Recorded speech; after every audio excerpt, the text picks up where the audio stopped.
Hello, hi everyone. Welcome back to Woo Can Cook. My name is Wesley, and this is a show where we are slowly cooking our way through all of the food from my childhood. Today we're diving back into our series dedicated to Chinese comfort food classics with a shot at a sweet and savory teriyaki variation of a Chinese black pepper steak stir-fry inspired by the one found at Hong Kong Cafe here in San Leandro, California. Now, for those not familiar, black pepper steak, or sometimes simply pepper steak, is a fairly common dish found in American Chinese cuisine, more typically featuring a velveted piece of flank steak that has been seared and stir-fried with bell peppers, veggies, and of course, black pepper. Most typically, the steak in this dish would be sliced into long, thin strips to help account for the fact that flank steak is a pretty tough and chewy cut, so the thinner slice allows for more cuts against the grain, yielding a more tender piece of beef. You'll see this same slicing technique in a lot of other flank steak stir-fries like Mongolian beef, broccoli beef, beef chow fun, and more. As you may notice though, the version that we're attempting today is instead cut into cubes, which presents the inherent challenge of how do we stir-fry a cube of flank steak without turning it into a chewy and inedible mess.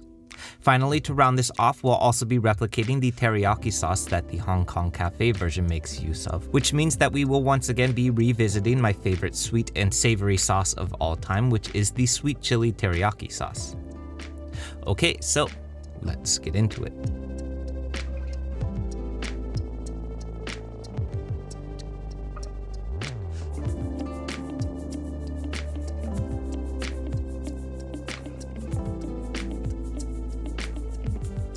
Okay, so kicking things off here first with our aromatics, I'm starting off with 4 cloves of crushed and minced garlic, set aside in a small mixing bowl for our teriyaki sauce, followed by an additional 4 cloves of crushed and minced garlic, and 1 inch or about 1 tablespoon of fine minced ginger set aside for our stir-fry.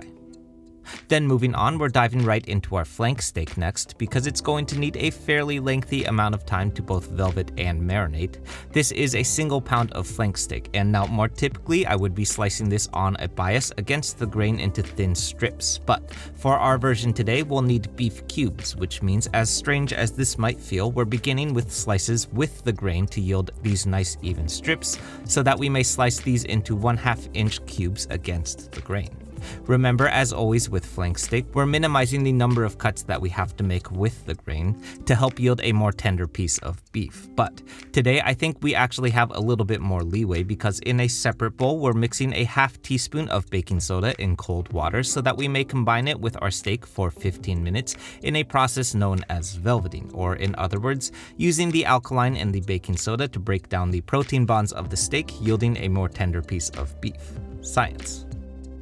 Moving on, while our baking soda does its magic, I'm similarly large dicing the veggies for our stir-fry next. This is a single red bell pepper that I'm flipping on its head so that we may slice around its core. Remember, as always, to remove the pith of the bell pepper before slicing too. Then rounding this off is 1/2 of a medium white onion that I'm large dicing as well with the root and still attached for an even dice. Finally, last up, now in a stir-fry, I almost always prefer to use shiitake mushroom, but the Hong Kong Cafe version actually makes use of small baby bella mushrooms, which I actually thought worked really nicely. Something about the spongy nature of a mushroom that holds sauce really well when it's left completely intact. These things are literally covered in dirt though, so even if you don't like washing your produce, at the very least, rinse your mushrooms off so that you're not eating dirt. Anyway, next up, we're circling back to our steak here 15 minutes later. I'm starting by draining off this excess liquid, which just helps minimize the amount of unactivated baking soda that gets into our stir-fry later on.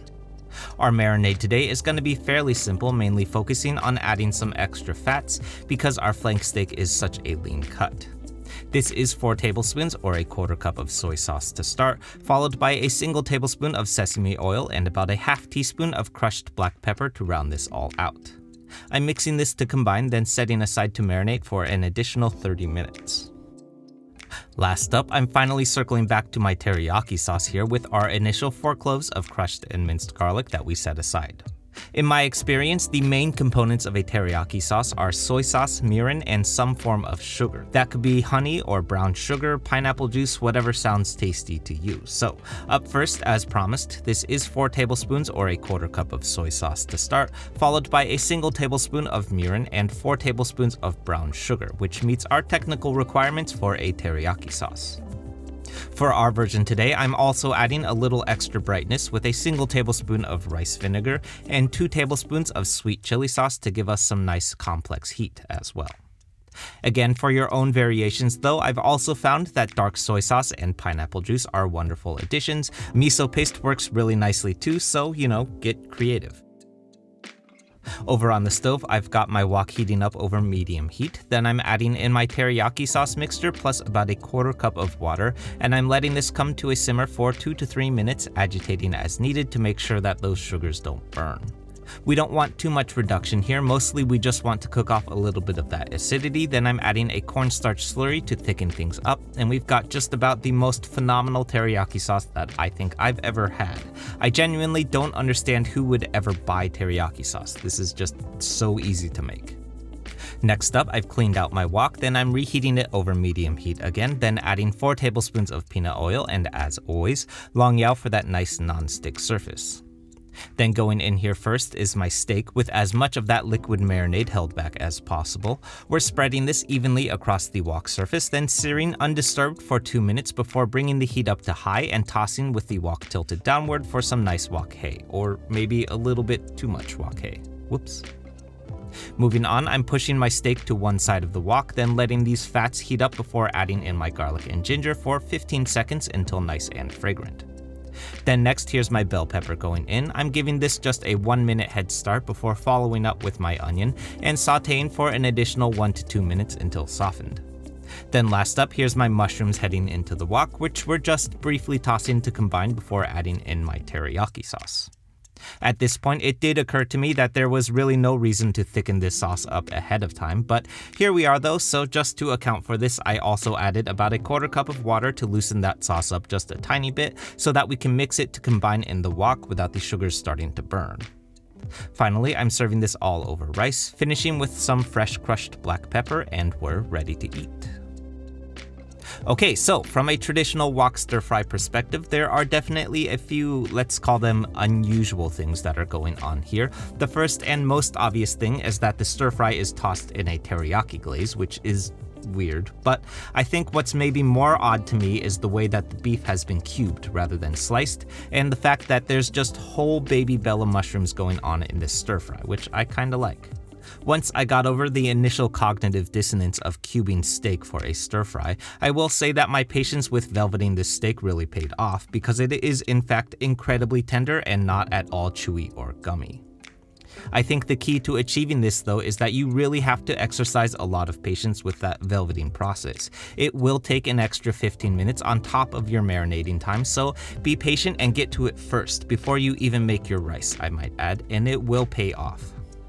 To pair with this, I will also say that this is by a wide margin a better teriyaki sauce than I think I have ever come across in any bottle or jar. There's just a complexity to the sugars and umami that we've mixed together here that go beyond just a plain sugar and soy sauce teriyaki sauce. Finally, I know mushrooms can be a divisive addition to a stir-fry, so I will mention that not only do the whole baby bella mushrooms absorb and retain sauce really well, making them excellent for a stir-fry like this, but they're also whole mushrooms, which makes it pretty easy to avoid if you're cooking for a picky eater. I'm just saying.